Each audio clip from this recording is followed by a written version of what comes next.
दोस्तों नमस्कार, मैं उमेश गौतम समग्र प्रदेश समाचार से। वर्तमान समय में सोशल मीडिया में एक बहुत बड़ा बवाल चल रहा है।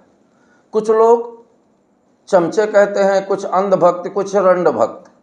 अब हम तीनों विषय पर एक विश्लेषण करते हैं कि कौन है चमचा, कौन है अंधभक्त और कौन है रंड भक्त। अब ये सारे तरह के भक्त इसी भारत देश में रहते हैं। अगर ना रहते होते तो सोशल मीडिया में अक्सर आपने देखा होगा कि एक दल वाले चमचा, कुछ लोग अंधभक्त और कुछ लोग रंड भक्त हैं और अपने अपने दलों का किस तरह से समर्थन करते हैं। अब इस पे हम चर्चा करेंगे और इसका विश्लेषण करेंगे। तो चलो पहले चर्चा करते हैं चमचे की।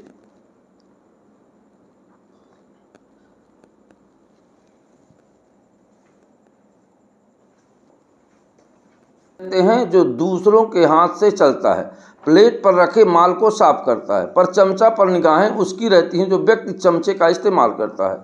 जब प्लेट में कोई कचरा निकलता है तो वह चमचा उसे अलग कर देता है, या यूं कहें कि चमचे का काम प्लेट को चलाना, ठंडा करना और उसे उठाकर अपने स्वामी के मुख तक पहुंचाना है। या यूं कही कि चमचा उस व्यक्ति को कहते हैं जो अपने मालिक नेता का आपस को अपने काम निकालता है और उसकी सेवा शिशु का करके उसे अपने पक्ष में रखने का प्रयास करता है। दूसरे बर्तनों में भी एक चमचा होता है जो चमचे का काम थाली में रखकर भोजन को अपने मालिक के हाथों से चम्मच के द्वारा उठाकर मुंह तक पहुंचाना है, पर मालिक की निगाहें चमचे पर रहती हैं। अगर कोई कचरा वगैरह और अन्य चीज़ें खिलाना चाहता है तो मालिक उस चम्मच को एक किनारे कर देता है। अब बात करते हैं अंधभक्त की। अंधभक्त किसे कहते हैं? अंधभक्त वो लोग हैं जो बुद्धिमान होते हैं, बुद्धिहीन होते हैं, जिनके अंदर तार्किक क्षमता और सच, न्याय, गलत, सही का ज्ञान ही नहीं होता। उनके जो मालिक, उनके नेता जो कहते हैं वही एक स्वीकार करते हैं, और अगर उनके मालिक या दल के नेता के विचारों को कोई बुराई करता है तो वह पूरी तरह से उससे लड़ जाते हैं, यहाँ तक कि मारपीट तक के लिए उतारू हो जाते हैं। या यूं कहें कि अंधभक्त का मतलब होता है अंधधन भक्त, मतलब जिसे कुछ नहीं दिखाई देता, केवल कही कहानी सुनी बातों को पूर्णतः सत्य मान लेता है, उसे अंधभक्त कहते हैं। और उसका मालिक कहे कि गंदी वस्तु खाने से भी ज्ञान बढ़ता है, बल आती है, बुद्धि आती है, तो बिना निष्कर्ष करे वो गंदी चीज़ें खाने में भी संकोच नहीं करता। अब आते हैं रंड भक्त पर। अब आपको बताते हैं तीसरा भक्त जो वर्तमान में है, रंड भक्त। रंड भक्त तो वह लोग होते हैं, एक पूरा दल, पूरा समूह होता है। इस दल का कोई भी व्यक्ति साथ विचार का प्रकरण सामने आ जाए, किसी प्रकार की इन पर इल्ज़ाम लग जाए, किसी तरह के महिला उत्पीड़न के आरोप लग जाएं, या महिलाओं के साथ उनको फोटो वीडियो वायरल हो जाएं, पर उनके पूरे दल के कोई भी व्यक्ति को इसको बुरा नहीं कहेंगे और उस पर उसकी सज़ा नहीं देंगे, बल्कि तालियां बजाकर उसका समर्थन करेंगे। कहेंगे यहाँ तक कहेंगे कि हमारे दल में यह सब माना जाता है और हमारे दल में आने के बाद महिला को समानता का अधिकार दे दी जाता है, उसे एक दूसरे से यह सहयोगात्मक भाव है, ऐसे मनोरंजन की श्रेणी में रखा जाता है। मनोरंजन और सुख सुविधा, इससे दोनों पक्षों को खुशी और आनंद मिलता है, इसलिए अपराध की श्रेणी में नहीं आता। ऐसे लोग रंड भक्त कहलाते हैं। यहाँ तक इस रंड भक्ति के भी कुछ लोग अपने को गौरव महसूस कहलाते हैं।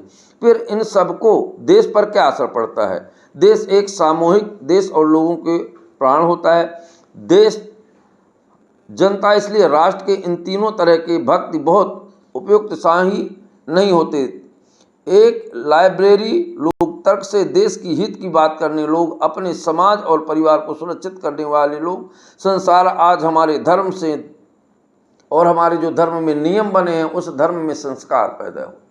भारत में इस तरह के भक्तों की संख्या कभी नहीं रही, पर वर्तमान समय में ऐसे भक्तों की संख्या बहुत ही प्रबल बढ़ गई है। पर हमारे कुछ नेताओं ने कहा भी है,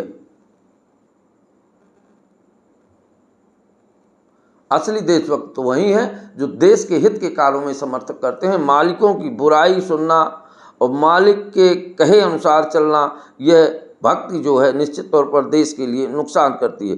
जैसे अटल बिहारी वाजपेयी ने कहा था कि पार्टियां आती हैं जाती रहेंगी पर राष्ट्र सर्वोपरि है। इसी तरह असली देशभक्त वह होते हैं जो राष्ट्र को सर्वोपरि मानते हैं, ना कि भक्ति को। और भक्ति की करना है तो प्रभु की करिए, देशभक्त बनिए, राष्ट्रभक्त बनिए और देश को उज्जवल भविष्य के लिए काम करिए। हमारा कहना तो यह है कि देश के अंदर अगर वो कोई भी व्यक्ति अनैतिक और अधार्मिक कार्यों को और देश को कमज़ोर करने का काम करता है और देश के संस्कारों के प्रति गलत तरीके का उपयोग करता है, उसके ऊपर हमें जमकर प्रहार कर देशभक्ति और राष्ट्रभक्ति का परिचय देना चाहिए। देश तर्क से अगर कोई गलत बात करता है तो उसे बोलो और तर्क से उससे सवाल करिए। असली देशभक्त वही है जो सवाल करे और गलत को गलत और सही को सही कहने की हिम्मत रखे। वही भारत का असली हिंदुस्तानी है।